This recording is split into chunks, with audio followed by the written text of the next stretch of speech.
Good morning दोस्तों, कैसे हो आप सब। रिवीजन यूपीएससी इसमें आपका स्वागत है। आज की तारीख है 3 अक्टूबर 2023। तो अब हम देख लेते हैं द हिंदू एडिटोरियल पीडिया। तो सबसे पहला जो इसमें दे रखा है आर्टिकल दोस्तों, ये दे रखा है the narrative of development and populism. तो मतलब बेसिकली ये पूरा एडिटोरियल जो है ये डेवलपमेंट और पॉपुलिज्म के एस्पेक्ट के ऊपर बेस्ड है। तो हम देख लेते हैं कि भाई इससे रिलेटेड क्या चीज़ें आई हुई हैं, इसमें क्या आई हुई है। तो ये कह रहे हैं, राइटर कह रहे हैं कि भाई देखो 14 सितंबर को प्राइम मिनिस्टर ने एक फाउंडेशन स्टोन प्रोजेक्ट का, जिसको 50,700 करोड़ का जो प्रोजेक्ट था वो एमपी में इन्होंने वो किया, ले किया मतलब डाला। इसमें मतलब बेसिकली पेट्रोकेमिकल कॉम्प्लेक्स लगना था, 10 इंडस्ट्रियल के प्रोजेक्ट लगने थे। इन प्राइम मिनिस्टर मोदी जी ने ये खास ध्यान दिया, इन्होंने ये कहा कि भाई इन्वेस्टमेंट जितना ज़्यादा होगा किसी भी स्टेट की डेवलपमेंट में वो हमेशा मदद करता है, जितना ज़्यादा इन्वेस्टमेंट होगा। कुछ दिन बाद ही 18 सितंबर को एक बड़ी अपोजिशन पार्टी ने अनाउंस किया गारंटीज़, किनको, तेलंगाना के लोगों को, कि भाई हम आपको क्या क्या देंगे। मतलब चुनाव होने वाले है ना, तो भाई चुनाव होने से पहले सबको पता है कि अपोजिशन पार्टी या जो कोई भी पार्टी जो होंगी वो कुछ ना कुछ गारंटी देनी शुरू कर देती हैं कि देखो हम आपको जीतने के बाद ये देंगे ये देंगे। तो इसमें उन्होंने कहा कि देखो 25 रुपये महीना जो होगा फाइनेंशियल असिस्टेंस दी जाएगी महिलाओं को, गैस सिलेंडर दिया जाएगा 500 रुपये का, है ना, फ्री ट्रैवल होगा महिलाओं के लिए स्टेट की ट्रांसपोर्ट बसेस में। ऐसी स्कीम लाई जाएंगी जिसमें 15,000 फाइनेंशियल असिस्टेंस दिया जाएगा फार्मर्स को। हाउसिंग स्कीम होगी, 5 लाख का कंस्ट्रक्शन के लिए पैसा दिया जाएगा होमलेस पुअर के लिए। 200 यूनिट फ्री की बिजली दी जाएगी सभी गरीब हाउस होल्ड को। हेल्थ इंश्योरेंस दिया जाएगा 10 लाख का, 5 लाख का फाइनेंशियल असिस्टेंस दिया जाएगा स्टूडेंट्स को, जो भी यहाँ मतलब पुअर बैकग्राउंड से बिलोंग करते हैं। तो इसी संदर्भ में हम देख लेते हैं, यहीं पे एक टॉपिक आ जाता है डेवलपमेंट और पॉपुलिज्म के बीच का दिक्कत, कि भाई क्या चुनावों से पहले जो चीज़ें आती हैं, निकल के आती हैं, है ना, ये हमेशा पोल की प्रोमिसेस तो बन जाती हैं, लेकिन शॉर्ट टर्म फ़ायदों के लिए यहाँ पे ये लॉन्ग टर्म फ़ायदों के बीच में ये जंग हमेशा छिड़ी रहती है कि भाई हमें पॉपुलिस्ट मेजर्स लेने चाहिए या शॉर्ट टर्म मेजर्स देखने चाहिए या फिर लॉन्ग टर्म मेजर्स पे हमें ध्यान देना चाहिए। ये चीज़ हमेशा हमें परेशान ज़रूर करेगी और हम इसके बारे में बड़ा लंबा चौड़ा हमेशा डिस्कशन करेंगे ही करेंगे। ऐसा हो ही नहीं सकता कि इसके बारे में हम डिस्कस कभी ना करें। तो मोस्ट कॉमन नैरेटिव क्या होता है कि भाई डेवलपमेंट, हमेशा हम यही बोला जाता है कि डेवलपमेंट जब भी हम बात करते हैं एक वो लॉन्ग टर्म आइडियल है। डेवलपमेंट कभी भी छोटे स्तर पे नहीं होती है, लंबा समय का एक गोल होता है। और पॉपुलिज्म जो होता है हम हमेशा कहते हैं मायोपिक है। मायोपिक मतलब हम बस छोटी जगह, छोटे एरिया को देख रहे हैं, बड़े सिनेरियो को हम नहीं देख पा रहे हैं, हमसे छोटे एरिया को देख पा रहे हैं, है ना। और इसकी वजह से पॉपुलिज्म, पॉपुलिस्ट मेजर्स की वजह से हम हमेशा ये मान के चलते हैं कि डेवलपमेंट के असर, जितना डेवलपमेंट हो सकता था उन चीज़ों की वजह से डेवलपमेंट रुक जाता है कहीं ना कहीं। तो सबसे पहले बात करते हैं हम डेवलपमेंट के ऑब्सेशन को लेके कि भाई हम डेवलपमेंट को लेके बड़े ही ऑब्सेस हैं। देखो ये बात सच है, इसमें कोई भी आर्गुमेंट, कोई भी संदेह नहीं है कि हमें ज़्यादा से ज़्यादा जो है डेवलपमेंटल आउटकम्स हमें अचीव करने हैं, जितना ज़्यादा उतना ही बेहतर, है ना। लेकिन अभी भी बहुत सारी चीज़ें एग्जिस्ट करती हैं कि हम इसकी डेवलपमेंट की ट्रेजेक्टरी को हम ज़रूर असेस करें कि जैसे हमारी तरक्की हो रही है क्या वो सही ट्रेजेक्टरी में हो रही है, मतलब क्या वो सही लाइन में हो रही है, क्या वो सही रास्ते पे हो रही है। और इंक्लूसिविटी, क्या वो जो डेवलपमेंट हो रही है क्या सबको इंक्लूड करके हो रही है। ऐसा तो नहीं कुछ लोगों की डेवलपमेंट हो जा रही है, तरक्की हो जा रही है, कुछ लोगों की नहीं हो जा रही है ना। तो हम मानते हैं इस चीज़ को, भाई देखो कि भाई एक्सेलरेटेड डेवलपमेंट की इस वक्त बहुत ही ज़रूरी है। और जब भी हम पोल्स की बात करते हैं, चुनावों की बात करते हैं, तो जब हम हमेशा एक्सेलरेटेड डेवलपमेंट के बारे में बात करते हैं, देखो हम इसको यहाँ से यहाँ पहुँचा देंगे, ये ठीक है, ये हमेशा बिकता भी है, ये चीज़ें काम भी करती हैं। लेकिन अभी हमें जो है ज़रूरत है कि हम जो अनइवननेस है, अनइवननेस मतलब कुछ को फ़ायदा हो रहा है, कुछ को नुकसान हो रहा है, कुछ को फ़ायदा नहीं हो पा रहा है ना।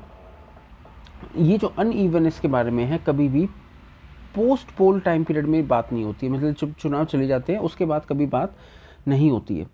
तो बेसिकली सबसे आसान रूट यही होता है डेवलपमेंट को एक अपीलिंग प्रोपोजिशन बनाने के लिए वोटर्स के लिए, कि भाई आप इसको बहुत ही नैरोली डिफाइन कर दो जो कि विजिबल फिजिकल इंफ्रास्ट्रक्चर में दिखे। आपने कह दिया कि भाई हमने पुल बना दिया है ना, तो वो दिखेगा।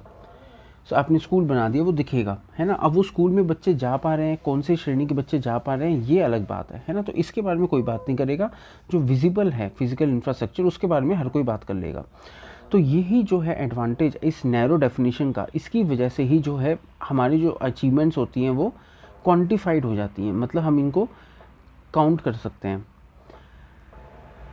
तो इसका फ़ायदा ये रहता है कि भाई जो भी इनकम्बेंट गवर्नमेंट है, जो एट प्रेजेंट जो रूलिंग गवर्नमेंट है, वो हमेशा कोशिश करेगी कि ज़्यादा से ज़्यादा जो हो फिज़िकल इंफ्रास्ट्रक्चर जो हो ज़्यादा से ज़्यादा बनाए, ताकि वो लोगों को चुनावों के दौरान वो याद दिला सके, देखो हमने ये सब बनाया था, ये सब किया था, है ना। तो अपोजिशन पॉलिटिकल पार्टीज़ के पास सिर्फ 2-3 ही ऑप्शन बच जाते हैं। इसके बाद 3 ऑप्शन बच जाते हैं। ये कहते हैं कि भाई 3 ऑप्शन ऐसे सिनेरियो में बच जाते हैं। पहला कि भाई जो भी अपोजिशन, देखो भाई अपोजिशन पार्टी तो कोशिश करेगी ना, जो भी रूलिंग पार्टी है उससे ज़्यादा हम प्रॉमिस करें, है ना, तो वो हमेशा कोशिश करेगी, वो बताएगी कि देखो हम ज़्यादा से ज़्यादा और भी बड़ा और भी लार्ज इंफ्रास्ट्रक्चर हम बनाने की कोशिश करेंगे, हम बनाएंगे, है ना। और वो ये दिखलाएंगे, देखो भाई ये जो रूलिंग पार्टी है इन्होंने किस तरह से अनसूटेबल इंफ्रास्ट्रक्चर बनाया, बेकार से ब्रिज बना दिया, बेकार से हाईवे बना दिया, है ना।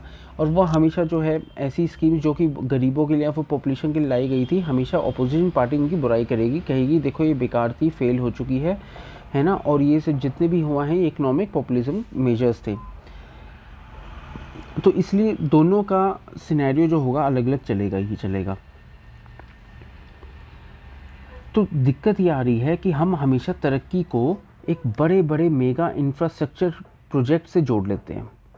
ये बहुत ही बड़ा ऑब्सेशन है हमारा, क्योंकि जब भी हम ऐसे प्रोजेक्ट की सूटेबिलिटी की बात करते हैं किसी भी ज्योग्राफिक लोकेशन में लेके, ये बहुत ही ओवरस्टेटेड है, क्योंकि हम रियलिस्टिकली जो है एसेस नहीं कर पाते। देखो भाई हम कहते हैं कि भाई यहाँ पे हम बहुत बड़ा डैम बनाने वाले हैं, ठीक है, मान लेते हैं डैम बनाने वाले, अच्छी बात है, लेकिन क्या हमने वो डैम बनाने की बात से लोग खुश तो हो जाएंगे, देखो ये बन रहा है, लेकिन उसके बाद उसका एनवायरमेंटल कॉन्सिक्वेंसेस क्या होने वाले हैं, उसके बनने के बाद क्या दिक्कतें आने वाली हैं वहाँ के प्रेजेंट और फ्यूचर जनरेशन के ऊपर, ये हम बताना भूल जाते हैं। इन चीज़ों पे हम कभी भी ज़्यादा ध्यान नहीं देते हैं। दूसरा, हमें हमेशा फिस्कल बर्डन के बारे में भी असेसमेंट करना चाहिए। जैसे कि national highway authority of India की अगर हम बात करेंगे, तो इन्होंने ये, आपको सबको पता है कि NHAI क्या है, NHAI क्या है, जल्दी से बताओ। NHAI सबको पता है, national highway authority of India की अगर हम बात करते हैं तो वो कंस्ट्रक्ट कर रही है ना, और मैनेज करती है नेशनल हाईवे जितने भी देश में है ना। चलो रिसेंट की एक चीज़ मैं आपको थोड़ा सा याद दिलाता हूँ।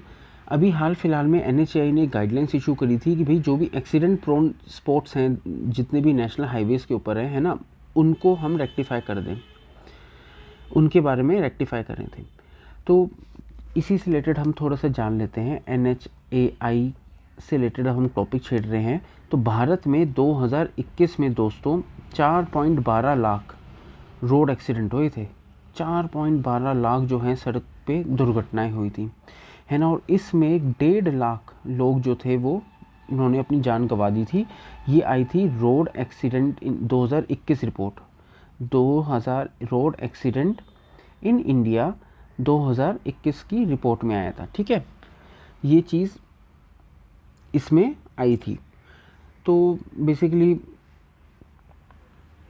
ये बहुत ही दुखद बात है कि भारत में किस तरह से ऐसी चीज़ों में इतने हम जान जो होते हैं लोग गंवा देते हैं। तो नेक्स्ट अगर हम बात करें तो टोटल डेप्ट जो है national highway authority of India का एट प्रेजेंट मार्च 2023 तक जो है वो है 3,42,801 करोड़, जो कि 2014 के कंपैरिजन में था 23,000 करोड़, और जो कि अब बढ़ चुके 3 लाख हो चुका है। तो ठीक है, तो ये भी एक सोचने वाली बात है, इतना डेप्ट बढ़ चुका है। तो NHAI की जो डेप्ट सर्विंग कॉस्ट है सिर्फ उधारी चुकाने में ही 50,000 करोड़ लग जाएंगे फाइनेंशियल 2028, क्योंकि जो भी पैसा रेज किया गया था बॉन्ड्स के द्वारा इन 112 ट्रेंचेस, और आखिरी जो हैं 2050 में मैच्योर होने वाले हैं, मतलब बहुत लंबे समय का इन्होंने वो ले रखा है, लोन ले रखा है, तो उसमें कॉस्ट तो आएगी, है ना। तो फाइनेंशियल इम्प्लीकेशंस जो होंगी जो भी फाइनेंशियल डेवलपमेंट की, वो सिस्टम में कहीं ना कहीं भटकते ही रहती है, और इसके लॉन्ग टर्म कॉन्स्टेंट तो हैं ही हैं। तो भाई आप बड़े बड़े प्रोजेक्ट बना रहे हो, लोन लेके बना रहे हो, जिसका इम्प्लीकेशन बहुत ज़्यादा होने वाला है। 23,000 करोड़ से देखो 3 लाख करोड़ का तो डेप्ट हो चुका है NHAI के ऊपर, है ना, इन्हीं सब चीज़ों की वजह से।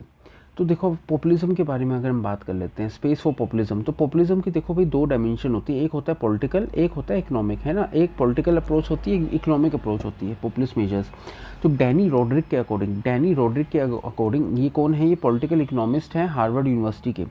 तो डैनी रोड्रिक के अकॉर्डिंग जो डिस्टिंक्टिव ट्रेट होता है पॉपुलिज्म का, वो ये है कि ये क्लेम करता है कि भाई देखो हम लोगों की तरफ से बोल रहे हैं और लोगों के लिए बोल रहे हैं, है ना। और ये एक तरह से हम अज्यूम कर लेते हैं कि ये कि यूनिफाइड कॉमन इंटरेस्ट है, मतलब जो भी हम प्रोजेक्ट बता रहे हैं कि भाई लोन माफ़ कर दो, ये कर दो, वो नेता जो होते हैं वो लोगों की तरफ से बोल रहे होते हैं और लोगों के लिए भी बोल रहे होते हैं। तो हम ये अज्यूम कर लेते हैं कि ये देखो भाई इससे तो सबका भला हो रहा है, तो ठीक है, ये तो ठीक है, इसमें कुछ गलत नहीं है।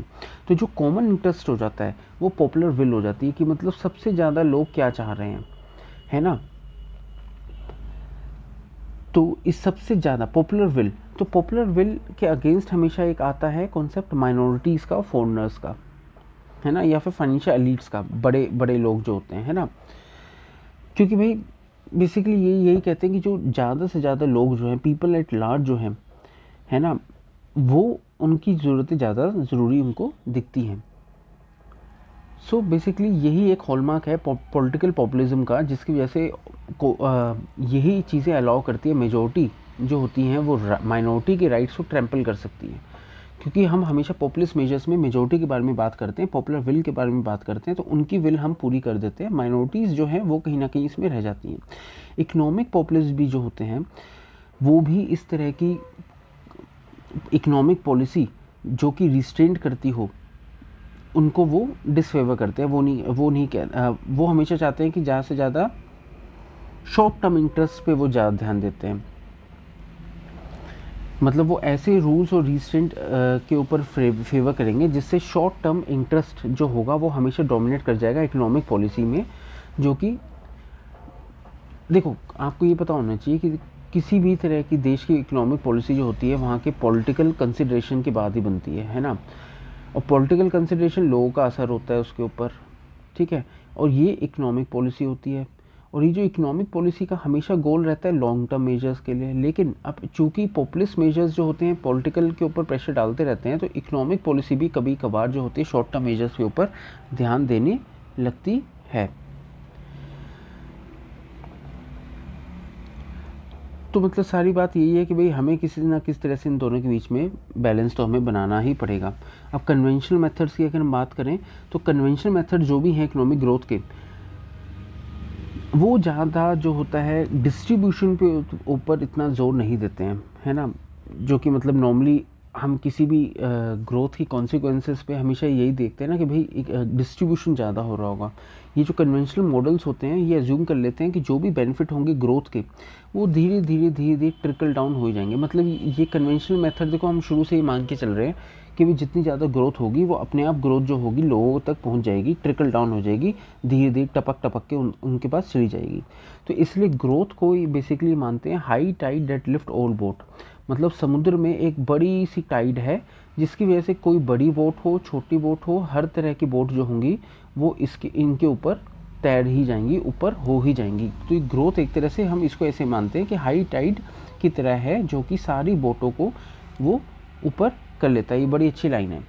तो इसी स्कीम ऑफ थिंग्स में अगर हम बात करें, पॉपुलिस्ट रीडिस्ट्रीब्यूटिव पॉलिसीज़ जो होती हैं वो जगह नहीं करती हैं कि हम रीडिस्ट्रीब्यूट कर दें अमीरों की। जो एक बार भूदान आंदोलन चला था, ये सब जो चीज़ें थी, मेजर्स थे, ये कहीं ना कहीं इसमें फिट नहीं बैठते हैं, है ना। तो क्रॉस कंट्री अगर ग्रोथ एक्सपीरियंस की अगर हम बात करेंगे, तो दोस्तों जो ग्रोथ के जो बेनिफिट हैं वो ट्रिकल डाउन नहीं हुए हैं, आसानी से ट्रिकल डाउन नहीं होते हैं। और जो कुछ ही सेक्शन जो होता है जनसंख्या का वो उसका फ़ायदा उठा लेता है ग्रोथ प्रोसेस में, और कुछ रह जाते हैं। सरकार कोशिश तो करती है रीडिस्ट्रीब्यूशन कराने की कि भाई हम ज़्यादा से ज़्यादा जो हो लोगों तक ग्रोथ को इवनली स्प्रेड कर दें। जैसे बटर को हम ब्रेड के ऊपर हम स्प्रेड करते हैं ना, ऐसे ही ग्रोथ को हम चाह रहे हैं कि सारी पॉपुलेशन के ऊपर हम इवनली स्प्रेड कर दें, लेकिन वो ऐसा हो नहीं पाता है। तो रैशनल क्या है, इकोनॉमिक पॉपुलिज्म का इसी कंटेक्स्ट में आता है कि भाई नॉर्मली इकोनॉमिक पॉपुलिज्म जो होता है वो इम्पोज करता है फिस्कल कॉस्ट। भाई इकोनॉमिक पॉपुलिज्म में जब भी आएगा तो उसका खर्चा तो पड़ेगा ही ना सरकार के ऊपर, वो ज़्यादा से ज़्यादा लोन माफ़ करेगी तो इसका फिस्कल के नुकसान तो है ही गवर्नमेंट को, है ना। दूसरा इसका नुकसान है कि भाई फिजिकल इंफ्रास्ट्रक्चर ऐसा ऐसा बन जाएगा जो कि जिसकी हमें ज़रूरत नहीं थी, जिसकी वजह से और भी एडिशनल कॉस्ट आ जाएंगी, और इसका साथ में एनवायरमेंटल कॉस्ट तो होगा ही होगा, है ना। ऐसे ही इकोनॉमिक पॉपुलिस्ट मेजर्स होते हैं। तो इन कॉस्ट की वजह से तो 3 आपकी दिक्कतें आएंगी। फिजिकल इंफ्रास्ट्रक्चर बेकार बन सकता है, फिजिकल कॉस्ट आएंगी, और एनवायरमेंटल कॉस्ट तो होंगी ही होंगी, है ना। तो यही जो पुअर रेजिलियंस है, इसके साथ अगर हम कंपल कर लेते हैं कि भाई एनवायरनमेंट का भी नुकसान हो रहा है, तो इसकी वजह से इंफ्रास्ट्रक्चर लेड डेवलपमेंट जो होती है वो लंबे समय की नहीं हो पाती है। तो यही चीज़ इसमें इन्होंने बता रखी है। तो बेसिकली बात यही है कि इन्होंने यही कहा है कि भाई हम जब भी हम पॉपुलिस्ट मेजर्स की बात करते हैं तो वो हमेशा ज़्यादातर नैरोली डिफाइंड होते हैं, और वो ज़्यादातर विजिबल मेगा प्रोजेक्ट्स के ऊपर ही ध्यान देते हैं जो दिख जाते हैं। लेकिन सारी इकोनॉमिक पॉपुलिज्म हर्ट नहीं करती हैं, ठीक है। अगर वो अच्छे से सब जगह डिफाइंड हो तो दिक्कत नहीं आती है।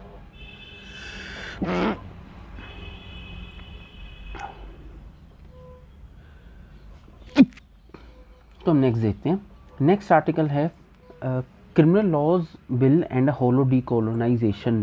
डीकोलोनाइजेशन मतलब हम जो अंग्रेज़ों का असर है धीरे धीरे अपने ऊपर से ख़त्म कर रहे हैं। और आप सबको पता है क्रिमिनल लॉ के 3 बिल जो आए हैं उसके बारे में थोड़ा सा दे रखा है।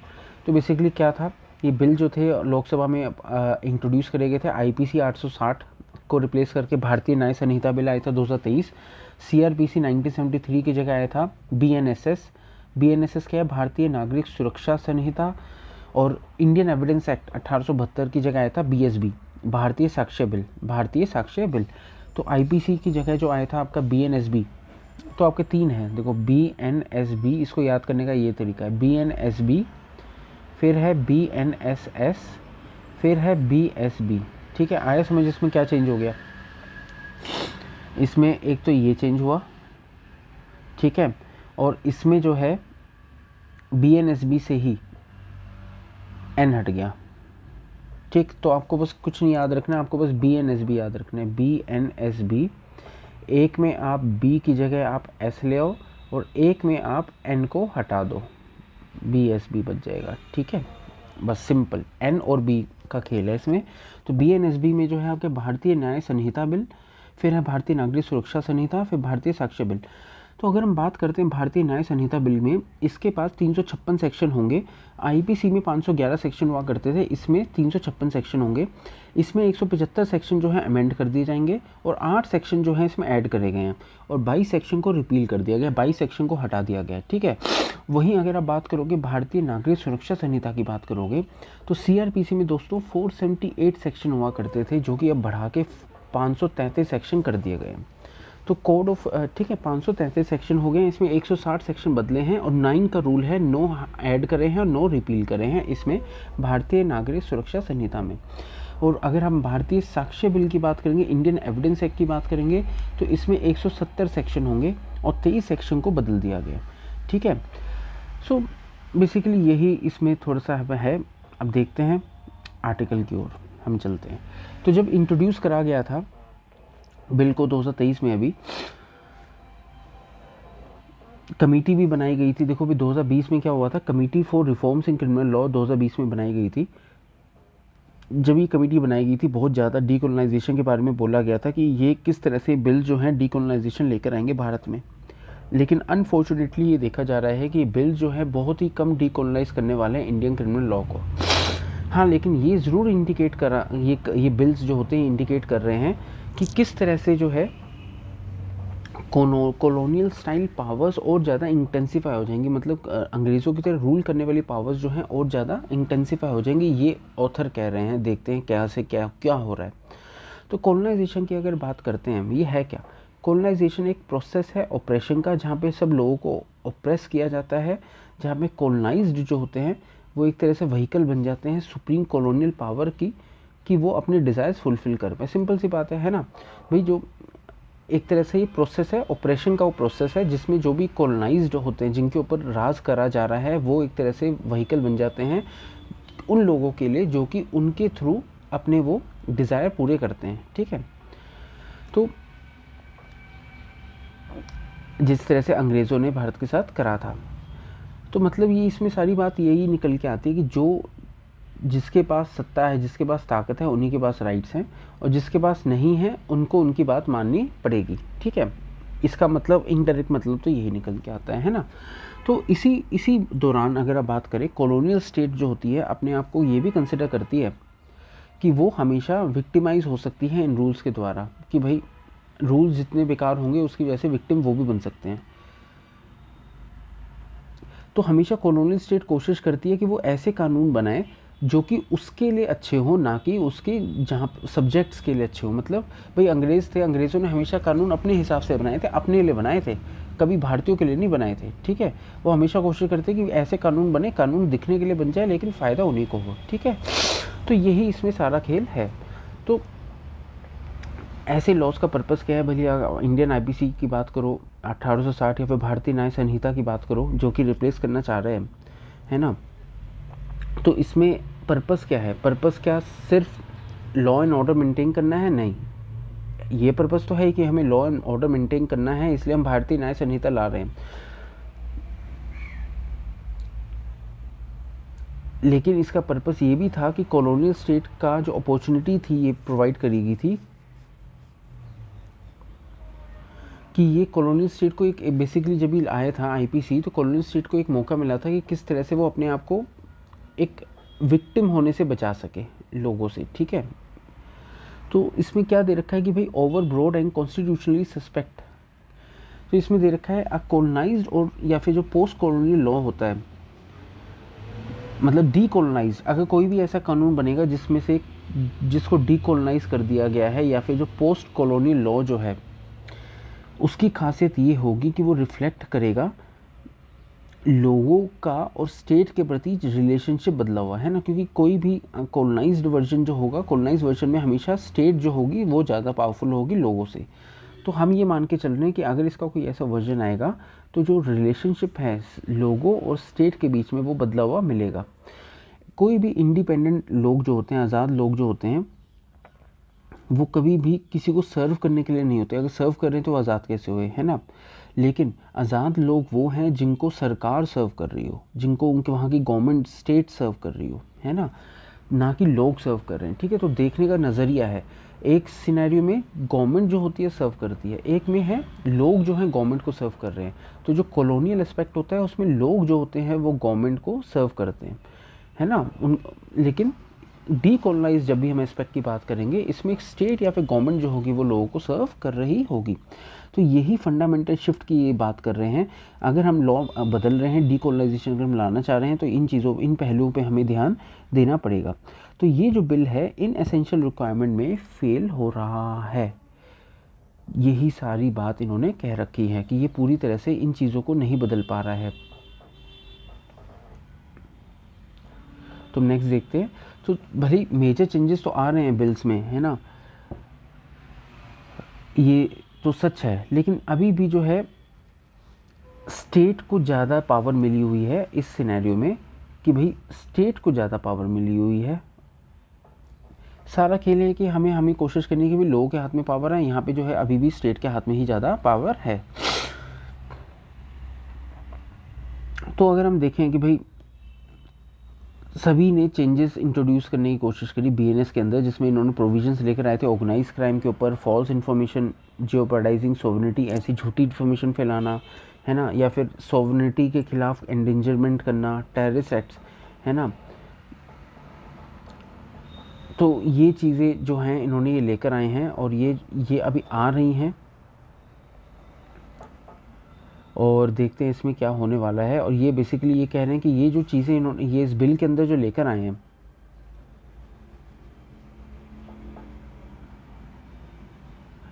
इससे और ज़्यादा जो है एवेन्यूज़ भर जाते हैं कि लोग जो हैं अपनी पुलिस पावर का इस्तेमाल करेंगे। भाई जितना ज़्यादा आपने लॉ बना दिए कि भाई ये करोगे तो फंस जाओगे, ये करोगे तो फंस जाओगे, तो इसकी वजह से दिक्कतें तो आनी है ना। तो इसकी वजह से दिक्कतें तो आनी ही हैं। मतलब सारी बात ये है दोस्तों, हमें कोशिश करनी चाहिए थी कि हम इसमें लॉज कानून को कम करें ताकि लोग कम से कम फंसें, स्टेट कम से कम हमें फंसाए। लेकिन यहाँ पे हो गया है उल्टा।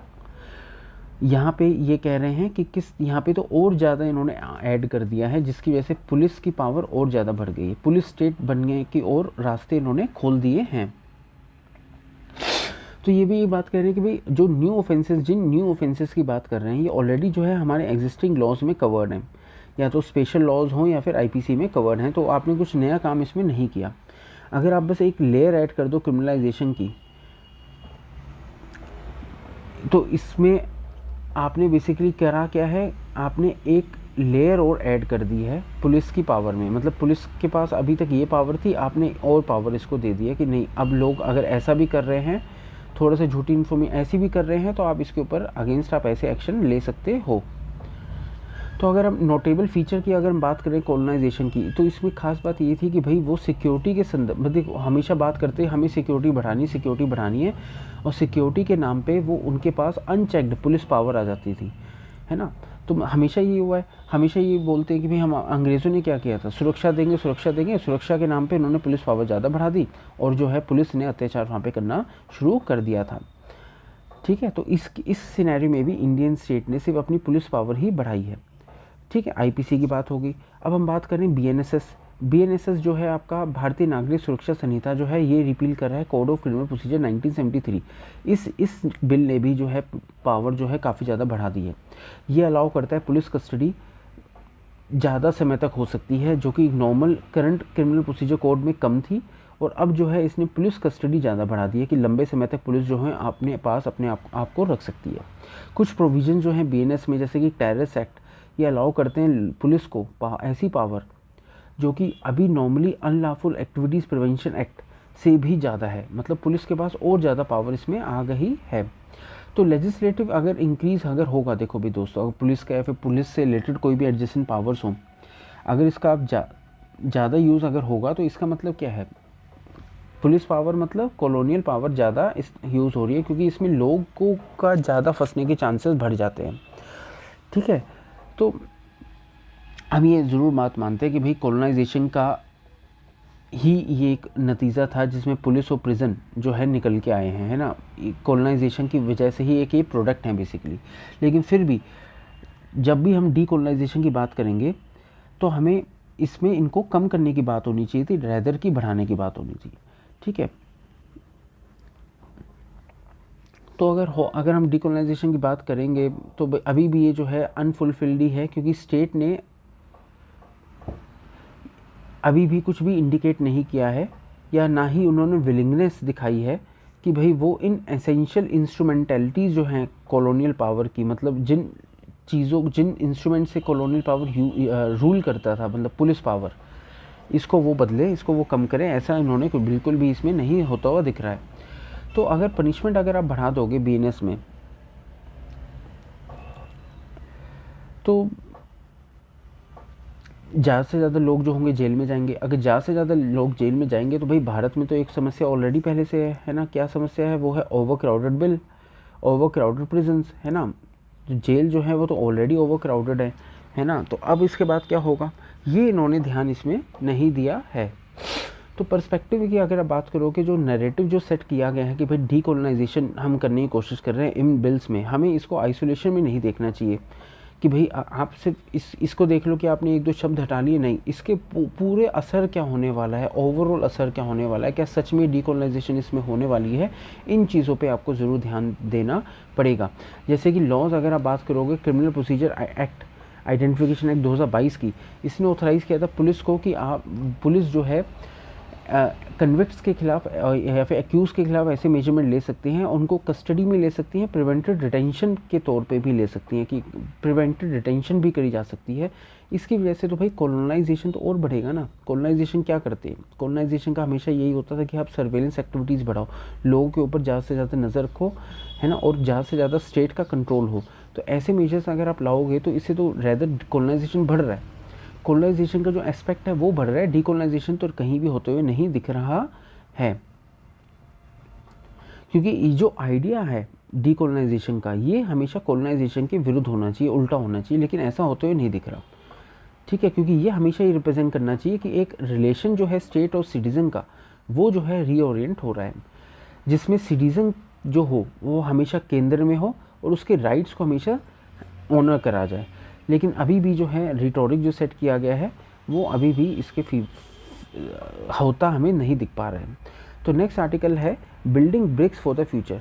तो अगर हम ब्रिक्स की बात करते हैं दोस्तों, है ना, तो ब्रिक्स ये देखो, आप सबको पता होना चाहिए कि कौन कौन से लीडर्स जो हैं इसमें खड़े हुए हैं, है ना। आप अगर पहचानते हो सबको तो आप मुझे कमेंट सेक्शन में ज़रूर बताओ, कमेंट सेक्शन में आपको ज़रूर बताना है।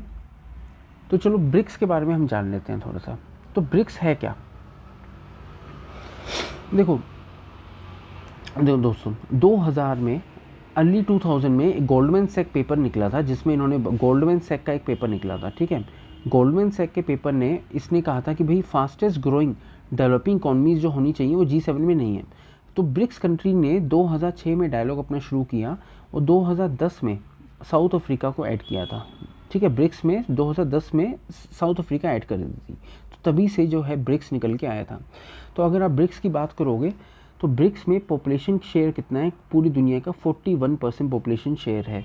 और ग्लोबल जीडीपी की बात करोगे तो 24% जो है ब्रिक्स जो होता है जीडीपी रिप्रेजेंट करता है। और ग्लोबल ट्रेड की बात करोगे तो 16% ट्रेड जो है ब्रिक्स में होता है। तो इसके मेंबर्स कौन कौन से हैं ब्रिक्स के? Brazil, Russia, India, China, south Africa, ठीक है। तो ब्रिक्स कंट्री ने क्या बनाया है इससे रिलेटेड, और आपको क्या पता होना चाहिए? न्यू डेवलपमेंट बैंक बनाया है, 2014 में बनाया था न्यू डेवलपमेंट बैंक, नया बैंक बनाया था। और इससे रिलेटेड क्या है? कंटीजेंसी रिजर्व अरेंजमेंट कर रखा है। CRA क्या है? CRA short term liquidity provide करता है मेंबर्स को, ठीक है। और रिसर्च एंड डेवलपमेंट भी चल रही है, वैक्सीन में भी चल रही है, और ट्रेड भी जो है ब्रिक्स का लगभग $162 बिलियन ट्रेडिंग का ऑलरेडी हो रखा है, पूरी क्षमता से ये ट्रेड कर रहे हैं, ठीक। तो अब हम आगे बढ़ते हैं, इसके बारे में थोड़ा सा आगे देखते हैं आर्टिकल में क्या दे रखा है। तो भाई देखो, अगस्त में 6 नए मेंबर इंडक्ट हुए थे ब्रिक्स की ग्रुपिंग में साउथ अफ्रीका में। बहुत बिलीव करते हैं कि ये मीटिंग जो है इसका इतना कोई प्रोडक्टिव रिजल्ट नहीं आया था, लेकिन अभी भी हमें ब्रिक्स को एक पर्सपेक्टिव से देखना चाहिए कि किस तरह से ये इवॉल्व हुआ है, ना कि इसका एक ही मीटिंग से रिजल्ट। मतलब इसकी हमें ब्रिक्स की एवोल्यूशन पे हमें ध्यान देना चाहिए, ठीक है। तो इकोनॉमिक कंपल्शन की वजह थी ये, क्या ये इकोनॉमिक कंपल्शन थी?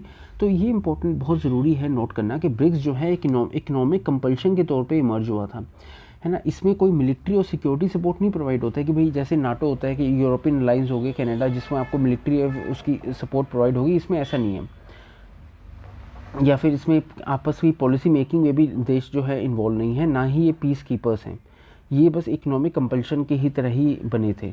अगर आप बात करोगे नाटो की या फिर यूरोपियन अलायंस की, कनाडा में जिन्होंने इन्वेस्ट करा था एक्स्ट्रा $350 बिलियन 2014 से लेकर डिफेंस स्पेंडिंग अपनी बढ़ाने में। तो जीडीपी की ब्रिक्स जो है एट प्रेजेंट, ये बात करते हैं ब्रिक्स की जो जीडीपी है वो 36% है ग्लोबल जीडीपी की, और पॉपुलेशन जो है इनकी 47% है पूरी दुनिया में हो जाएगी 2050 तक। 2050 तक 47% पॉपुलेशन इसकी हो जाएगी। जितने ज़्यादा मेंबर्स इसमें आप इंक्लूड कर पाओगे, ब्रिक्स उतना ही बड़ा चैलेंज पोज कर पाएगा G7 में कौन कौन आता है? Canada, France, Germany, Italy, Japan, UK और यूएस। तो जितने ज़्यादा ब्रिक्स में मेंबर्स आएंगे उतने ही ज़्यादा ही G7 को चैलेंज कर पाएगा। अगर आप बात करते हो 2 मेंबर चाइना और इंडिया की, अगर बात करोगे, जैसे ही दोनों साथ आ गए थे विश्व की 1/3 पॉपुलेशन जो है इसमें ऑलरेडी आ गई थी। तो ये जो 2 देश हैं ये सबसे ज़्यादा फास्टेस्ट ग्रोइंग इकॉनमीज़ हैं, और ये पूरे एक्सपेक्टेशन है कि ये जो है टॉप 3 इकॉनमीज़ हो ही जाएंगी 2030 तक, है ना। और ये दोनों देश जो हैं बहुत ही अच्छे से समझते हैं ग्लोबली कि भाई बायलैटरल टाइज जो हैं होना कितना ज़रूरी है, एशियन हो या फिर यूरोपियन यूनियन हो। चलो मान लेते हैं भाई हम इंडिया और चाइना के दोनों के बायलैटरल चैलेंजेस तो हैं पॉलिटिकल लेवल पे भी और डिप्लोमेटिक लेवल पे भी, क्योंकि इनका डोकलाम में स्टैंड ऑफ हुआ था 2017 में, है ना। डोकलाम में क्राइसिस हुआ था 2017 में। उस क्राइसिस के बाद से इन दोनों के बीच में दिक्कतें तो आ रही हैं। और दूसरा आप देखोगे चाइनीज़ प्रेसिडेंट शी जिनपिंग ने G20 का समिट भी दिल्ली में छोड़ दिया, है ना, उसमें भी नहीं आया।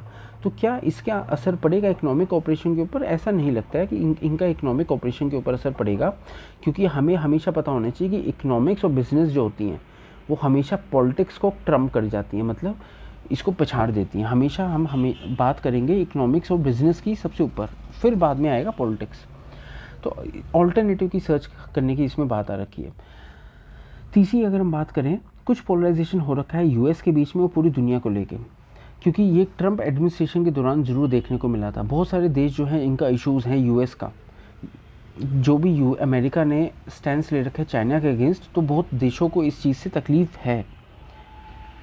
यूएस हमेशा कोशिश करता है किस तरह से टैरिफ इम्पोज कर दें या फिर ज़्यादा से ज़्यादा बैरियर्स बढ़ा दें, ताकि चाइना के ट्रेड और इन्वेस्टमेंट में जो एक्सपेंशन हो रहा है उसको वो रोक दें, है ना। अमेरिका ऐसे ही काम करता है, टैरिफ लगा देगा, बैरियर्स बढ़ा देगा, लेकिन इससे कुछ देशों को नुकसान हो रहा है।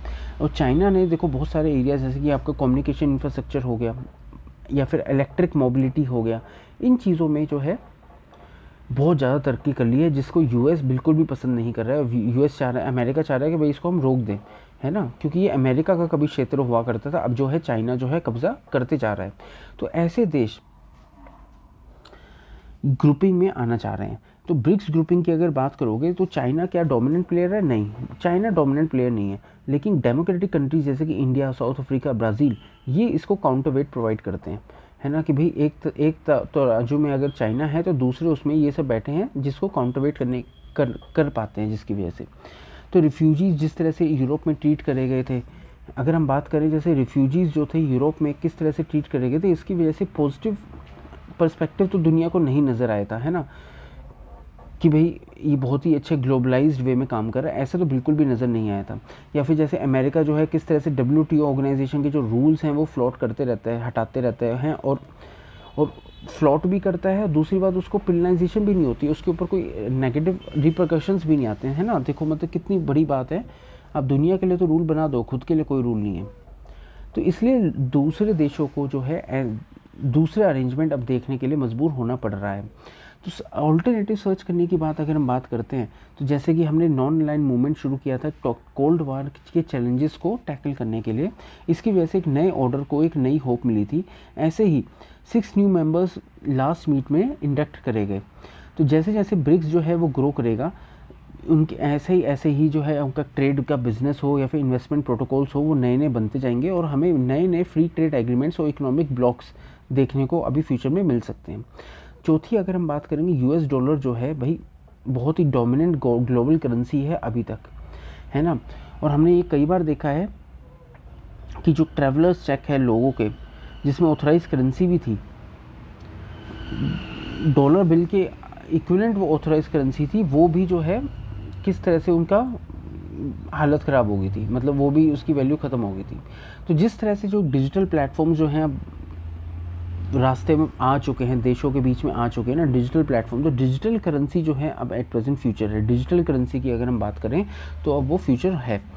तो इंडिया हो या चाइना हो, इन दोनों ने इस क्षेत्र में तो भाई बहुत ज़्यादा प्रोग्रेस कर लिया, इंडिया है ना, और यूएस और यूरोप से कई गुना ज़्यादा। भाई देखो क्यूआर चीज़ें जो हैं आपकी, है ना, पेटीएम आ गए, ये सब आ गया, अभी यूपीआई आ गया, इस चीज़ में इंडिया और चाइना बहुत ज़्यादा आगे निकल चुके हैं यूएस और यूरोप के मामले में। और दूसरी अगर आप बात करोगे तो इंडिया और चाइना दोनों कोशिश कर रहे हैं ज़्यादा से ज़्यादा ट्रेड हो, इन्वेस्टमेंट हो, बिजनेस हो अपनी ही करेंसीज़ में। इंडिया चाह रहा है कि रुपीज़ में ज़्यादा से ज़्यादा ट्रेड और करेंसीज़ हो, कैसे? ब्रिक्स के थ्रू। तो इसकी वजह से वो क्या कर पाएंगे, अपनी करेंसीज़ को जो है एक ऑल्टरनेटिव करेंसीज़ के तौर पे एस्टेब्लिश कर पाएंगे डॉलर के कंपैरिजन में। तो इंडिया और चाइना के इंटरेस्ट जो हैं, देखो लॉन्ग टर्म तो वो कन्वर्ज करते हैं, ये बात हम मानते हैं कि भाई दोनों जो हैं यूएस को ज़्यादा हम डिपेंडेंट नहीं हो सकते हैं, लेकिन शॉर्ट टर्म चैलेंजेस ज़रूर हैं। लड़ाई हो जाती है, डोकलाम में क्राइसिस हो जाते हैं, चाइना पे बिल्कुल भरोसा नहीं कर सकते। इसकी वजह से जो शॉर्ट टर्म चैलेंजेस हैं ना, ये लॉन्ग टर्म चैलेंजेस में कन्वर्ट नहीं हो पाते हैं, ठीक है। कन्वर्जेंस को वो रुकावट के तौर पे कर देते हैं, रोक लेते हैं। तो अगर हमें यूएस डॉलर से फ्रीडम चाहिए तो ये ही सबसे बड़ा कारण है, आपको कन्वर्ज होना ही पड़ेगा अगर आप यूएस के डॉलर से अगर आपको आज़ादी पानी है तो अगर फ्यूचर की बात करोगे तो कॉन्टिनेंट ऑफ द फ्यूचर की अगर ये बात कर रहे हैं, तो ऐसा कॉन्टिनेंट जो कि प्रॉमिस करता है इकोनॉमिक ग्रोथ इस सदी में, वो है अफ्रीका, ठीक है। किस तरह से जो फ्रांस ने इंटरफेयर किया था, देखो इंटरवीन किया था नाइजर के मामले में, है ना, अभी आपने हाल फिलहाल में देखा, या फिर किस तरह से जो है माइग्रेंट्स जो निकले थे यूरोप में ट्रीट करे गए थे, किस तरह से बहुत ही बेरुखी से इनको ट्रीट किया गया था, है ना, और इसकी वजह से यूरोप की बहुत ही ख़राब नेगेटिव इमेज बन के आई थी। तो यही जो फैक्ट है कि भाई यूरोप जो है कनेक्टिविटी की तो बात करता है, और स्ट्रेट ऑफ गिब्राल्टर की जब वो बात करता है, ये अच्छी इमेज अभी फ़िलहाल नहीं दिख रही है। तो वीज़ा रिस्ट्रिक्शंस की वजह से भी जो है अफ्रीकन्स, देखो वीज़ा की रिस्ट्रिक्शन हो चुकी है तो अफ्रीकन्स जो हैं वो चाइना जा रहे हैं, है ना, और जब वो अफ्रीकन जो है चाइना जाने शुरू कर रहे हैं, तो वो अपनी डेवलपमेंट चाइना से ज़्यादा लिंक्ड अपने आप को समझ रहे हैं रैदर कि यूरोप और अमेरिका से, क्योंकि उनके लिए तो वीज़ा रिस्ट्रिक्ट कर दिया है। अब वो लोग वहाँ जाएंगे नहीं तो कनेक्ट कैसे होंगे, कनेक्ट नहीं होंगे, तो इसकी वजह से चाइना को ज़्यादा फ़ायदा हो रहा है और चाइना का पोटेंशियल जो है में वो ज़्यादा बिलीव कर रहे हैं। भाई जिस देश में आप जाओगे उस देश की आप बेहतरी के लिए सोचोगे ना, तो उससे उनका लिंक बनते जा रहा है। तो बेसिकली दिक्कत ये आ रही है, दिक्कत भी आ रही है, हो भी ये रहा है। तो अफ्रीकन कंट्रीज़ जो हैं आज भी अभी भी ये बात कर रही है कि उनको किस तरह से आज़ादी चाहिए, कि भाई वो आज़ादी पाना चाह रहे हैं कि अपने पार्टनर्स वो इन्वेस्टमेंट और ट्रेड की खुद से चूज़ कर पाएँ। इंडिया ने भी देखो फुल मेंबरशिप प्रपोज़ करी थी अफ्रीका यूनियन की G20 के समिट में न्यू दिल्ली में, हम सब ने ये देखा था। और इंडिया ने कोशिश करी है हर लेवल पे कि हम जो हैं अफ्रीका के अंदर ज़्यादा से ज़्यादा घुसे, है ना। और अभी धीरे धीरे जो है अभी फ़िलहाल ब्रिक्स न्यूज़ में है, अभी ब्रिक्स जो है न्यूज़ से चला जाएगा अगले समिट तक के बाद बिल्कुल गायब हो जाएगा। लेकिन अभी भी जो अगर हम बात करें तो हर समिट जो होता है कुछ ना कुछ एक स्पार्क ज़रूर लेकर आता है, ताकि हम फ्यूचर के लिए बिल्डिंग ब्लॉक्स बना पाएँ और अलग अलग नेटवर्किंग जो है लोगों की हम एस्टेब्लिश कर पाएँ। क्योंकि ये जो ग्रुप है ये बहुत लंबी रेस का घोड़ा है, छोटे उसमें नहीं आया है, लंबे समय तक चलने वाला है। क्योंकि गोल्डमैन सैक ने भी इस पोटेंशियल को देख लिया था, इस ग्रुपिंग का और अपॉर्चुनिटी का। उन्होंने कहा था कि अगर सब कुछ सही ठीक ठाक चला तो 40 साल के अंदर अंदर जो है ब्रिक्स इकोनॉमीज़ जो है टुगेदर एक साथ बात करोगे तो G6 के $US से बहुत बड़ी हो जाने वाली है, ठीक है। तो यही है इसकी क्षमता, ये गोल्डमैन सैक ने तब 2003 में देख ली थी। अब हम एक और टॉपिक की बात करते हैं, वो है capturing the range. India need all weather insurance against vagaries of global climate, कि भाई हमें सभी तरह का वेदर का इंश्योरेंस हमें पास होना चाहिए। अगर आप ग्लोबल क्लाइमेट में जो बदलाव आते रहते हैं, वेगरीज मतलब बदलते रहता है, उससे अगर हम बचना चाह रहे हैं तो कभी बाढ़ आ जाती है, कभी सूखा हो जाता है ना। ये साउथ वेस्ट मानसून है, आप सबको पता होना चाहिए कि किस तरह से कब कब देखो, ये 30 जून को दिल्ली से निकला है ना, 1 जून को यहाँ से ये घुसा, केरला से घुसा, है ना। ये 2 ब्रांचेस में डिवाइड हो जाता है, एक bay of Bengal branch, Arabian sea branch, है ना। 3 जून को यहाँ पर है, 4 जून को जो है कर्नाटका, ऐसे ऐसे चला गया, 5 जून, 9 जून, ठीक। और पाकिस्तान में देखो 8 जुलाई, ठीक है। और ये आपका 5 जून, 10 जून नॉर्थ ईस्ट में भी जा रहा है ना, इस साइड में, ठीक। तो हम देखते हैं, तो पहली बार ऐसा हुआ है इंडिया ने 2018 की अगर बात करोगे, 2018 के बाद से पहली बार ऐसा हुआ है कि जिसमें इंडिया ने डेफिसिट मानसून जो है रिपोर्ट करा है। जून से लेकर सितंबर इस साल में इंडिया के पास सिर्फ 82 सेंटीमीटर रेनफॉल बरसाती हुई, जो कि 6% कम थी। पिछले साल देखो भाई 89 सेंटीमीटर बरसात हुई थी, ठीक है। 89 सेंटीमीटर को ये नॉर्मल मान के चलते हैं, जो कि अब कम हो गया, 89 से 82 बरसात ही हुई। ये थोड़ा सा देखने वाली बात है कि 6% बरसात कम हुई है। और इस बार 2018 के बाद से हमने पहली बार डेफिसिट मानसून डिक्लेयर कर दिया गया। तो ये अप्रैल के बाद से पूरी इंडिकेशन थे कि भाई मानसून जो है वो कम होने ही वाला है। क्यों होने वाला है? क्योंकि एल नीनो आ चुकी है। एल नीनो की वजह से हमारे पास नुकसान होता है, बस आपको ये पता होना चाहिए। बाकी चीज़ें हम धीरे धीरे जब भी करेंगे उससे आपको पता लग जाएगा, क्योंकि ये साइक्लिकल वार्मिंग होती है सेंट्रल और ईस्टर्न पैसिफिक ओशन की, इसकी वजह से इंडिया के ऊपर असर पड़ता है। और 2019-2022 की अगर बात करोगे तो इंडियन मानसून बहुत ही अच्छा था, क्योंकि ला नीना आ रखी थी उस वक्त। ला नीना में भारत को बहुत फ़ायदा होता है और रेनफॉल अच्छी होती है। तो इसी अगर मैट्रिक्स की बात करोगे तो नॉर्मल मानसून की 2023 में तो एक्सपेक्टेशन तो हमें थी नहीं, हमें पता है कि एल नीनो आ चुका है, इस बार तो बरसात कम ही आने वाली है। तो अगर 9% जो है देश के पास, देखो 9% पूरे देश की अगर बात करोगे वहाँ पे ज़्यादा से ज़्यादा बरसात हुई है 9%, और 18% देश की बात करोगे तो डेफिसिट हुई है, और बाकी बचा हुआ उसके पास नॉर्मल रेनफॉल हुई है। तो 9% देश ऐसा है जहाँ पे एक्सेस रेनफॉल हुई है, 18% ऐसा है जहाँ पे डेफिशिएंट हुई है, और बाकी देश जो ऐसा है वहाँ पे नॉर्मल रेनफॉल हुई है। तो ये देखने वाली बात है। जहाँ पे एक्सेप्शनल हैवी रेनफॉल हुई है, चंडीगढ़ हो गया, हरियाणा हो गया, हिमाचल प्रदेश हो गया, उनमें तो बाढ़ आ गई थी और लैंडस्लाइड आ गई थी, है ना। तो बहुत सारी सिटीज़ जो हैं बहुत फ्लडिंग इसमें काफ़ी आ चुकी थी, क्लाउड बर्स्ट, बादल फट चुके थे। हिमाचल प्रदेश में अगस्त में बादल फटे थे। तो किस तरह से एपिसोड आते हैं इंटेंस रेन के, ये हम इसको कह देते हैं कि भाई वेस्टर्न डिस्टर्बेंसेस की वजह से, जो अफगानिस्तान ईरान साइड से जो वो आ रही है, वेस्टर्न डिस्टर्बेंसेस की वजह से ज़्यादा असर आ रहा है। ये एक्स्ट्रा ट्रॉपिकल स्टॉर्म्स हैं जो मेडिटेरेनियन रीजन से आ रही हैं, ना कि मानसून का इसके ऊपर असर आ रहा है। ये जो भी क्लाउड बर्स्ट हुए, ये सब चीज़ें आई हैं, हम इनके ऊपर ज़्यादा फिंगर पॉइंटिंग कर देते हैं। दूसरी तरफ आप बात करोगे, सूखा पड़ा, महाराष्ट्र में किस तरह से सूखा पड़ा था, है ना। तो एक्सट्रीम वाटर स्ट्रेस की जब हम बात करते हैं, वो छत्तीसगढ़ हो गया, बिहार हो गया, कर्नाटका हो गया, यहाँ पे बहुत ज़्यादा पानी की कमी रही थी छत्तीसगढ़, बिहार, कर्नाटका में तो भाई इतना इस हद तक हो गया था कि कर्नाटका की लड़ाई हो गई थी तमिलनाडु की ओर लेके कावेरी के पानी को डिस्ट्रीब्यूट करने में। तो आईएमडी ने इस बार फोरकास्ट किया है कि भाई नॉर्थ ईस्ट मानसून जो है वो नॉर्मल होने वाला है अक्टूबर से दिसंबर के बीच में, और normal to above normal rainfall देखने को मिलेगी नॉर्थ वेस्ट इंडिया में, साउथ पेनिनसुलर इंडिया में इस बार। ये तो चलो फोरकास्टिंग हो रखी है, चलो अच्छी बात है। तो स्पेशल और टेम्पोरल वेरिएंस जो है मॉनसून का, ये बार बार रिट्रीट करता है कि किस तरह से हमें रेजिलिएंट इंफ्रास्ट्रक्चर की ज़रूरत है, ऐसा इंफ्रास्ट्रक्चर जिसके ऊपर मौसम का असर ना पड़े, और ऑल वेदर इंश्योरेंस हमारे पास होना चाहिए।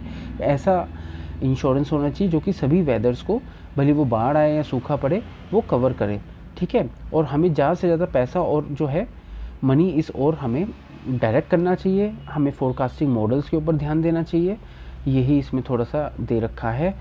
तो इसी के साथ आप मन लगा के पढ़ते रहिए, सब कुछ अच्छा होगा, सारी चीज़ें अच्छी होंगी, हमें पता है धीरे धीरे रास्ते अपने आप इसके निकलेंगे। Thank you, tata, bye bye, फिर मिलते हैं दोबारा से।